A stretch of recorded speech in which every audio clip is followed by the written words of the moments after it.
नुकतेच साहित्य अकादमीचे पुरस्कार जाहीर झाले आणि त्यात साहित्य अकादमीचा युवा पुरस्कार तुळजापूरच्या देविदास सौदागर याच्या उसवण या कादंबरीला जाहीर झालाय। पाहुयात या कादंबरीविषयी आणि त्याच्या आजवरच्या प्रवासाविषयीचा एनडीटीव्ही मराठीचा खास रिपोर्ट। तुळजापूरमधल्या 4 पत्र्यांच्या खोलीत एक चाक अविरत फिरतंय। हे चाक उसवलेल्या समाजव्यवस्थेला जोडतंय ते आपल्या शब्दांच्या धाग्याने। परिवर्तनाच्या काळात समानतेचा धागा जोडू पाहणारी ही उसवण साहित्य अकादमीला भावली आणि देविदास सौदागर लिखित उसवणला प्राप्त झाला साहित्य अकादमीचा युवा पुरस्कार। देविदास सौदागरच्या पहिल्याच कादंबरीला मानाचा साहित्य अकादमीचा युवा पुरस्कार जाहीर झाला आणि त्याची उसवण अधिक प्रकर्षाने भरू आणि बहरू लागली। देविदास हे मूळचे तुळजापूरचे। शाळेची पायरी ते अभावानच चढले असते, पण आयुष्याच्या पायऱ्या सर करताना ते जराही अडखळले नाही। पेशानं शिंपी, त्यामुळे फाटलेल्या आयुष्याला ठिगळं लावणं त्यांच्यासाठी नवं नव्हतं, पण ह्याच आयुष्याला शब्दरूप केलं आणि निर्माण झाली त्यांची पहिली कादंबरी उसवण। मी स्वतः टेलर काम करतो, वडीलही टेलर काम करतात। टेलर कामाचीच गोष्ट सांगणारी ही कादंबरी आहे।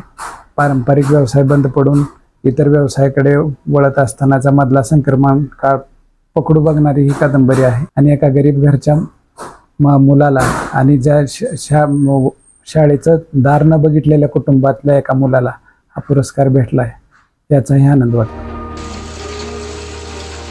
वरवर पाहता ही शिंप्याच्या पराभवाची दुःखाची कहाणी वाटत असली तरी ही कहाणी वास्तवतेची आहे। ऑनलाईन शॉपिंगच्या जमान्यात शिंप्याकडे जाताना जरा पावलं अडखळतातच। मापातलं शिवून घेण्यापेक्षा कपडे आहेत त्या मापात स्वतःला बसवून घेण्याचा हा जमाना। ह्या जमान्यात हा व्यवसाय चालायचा कसा?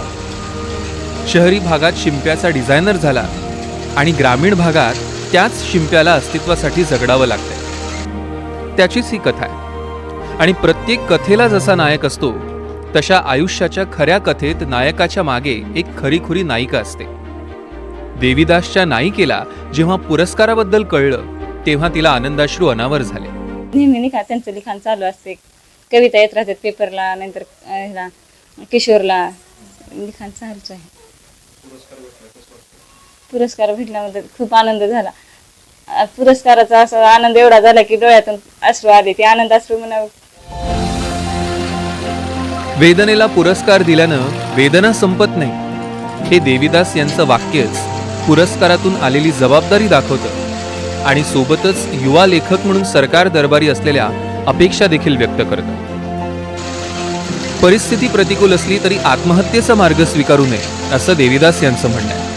लिखाण करण्याच्या बाबतीत एक आवर्जून सांगावीशी गोष्ट वाटते की आत्महत्या वाढलेल्या या काळामध्ये आपल्या मनामधली जी गोष्ट आहे, जरी बोलायला माणूस एखाद्या समोर उपलब्ध नाही झालं तरी लिहून माणसाने मन मोकळं केलं पाहिजे, त्याच्यामुळं आत्महत्या कमी होतील असं मला वाटतं।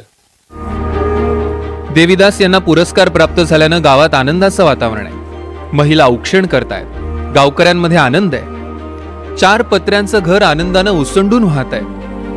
पण अजूनही प्रश्न तोच आहे। या पुस्तकानं एका नव्या प्रश्नाला वाचा फोडली आहे। 116 पानांची ही कादंबरी देशमुख आणि कंपनीनं प्रकाशित केली। 160 रुपयांची ही कादंबरी ऑनलाईन आणि ऑफलाईन दोन्हीकडे विक्रीसाठी उपलब्ध आहे। देविदासच्या लेखणीला नवनव्या प्रश्नांचे धुमारे फुटत राहो आणि लेखणी अधिक बहरत जाओ या शुभेच्छा। अझरुद्दीन शेख, एनडीटीव्ही मराठी, धाराशिव। आणि तुर्तास इथे घेतो एक छोटासा ब्रेक। पाहत रहा एनडीटीव्ही मराठी। हे आहे एनडीटीव्ही आणि आपण पाहत आहात एनडीटीव्ही मराठी।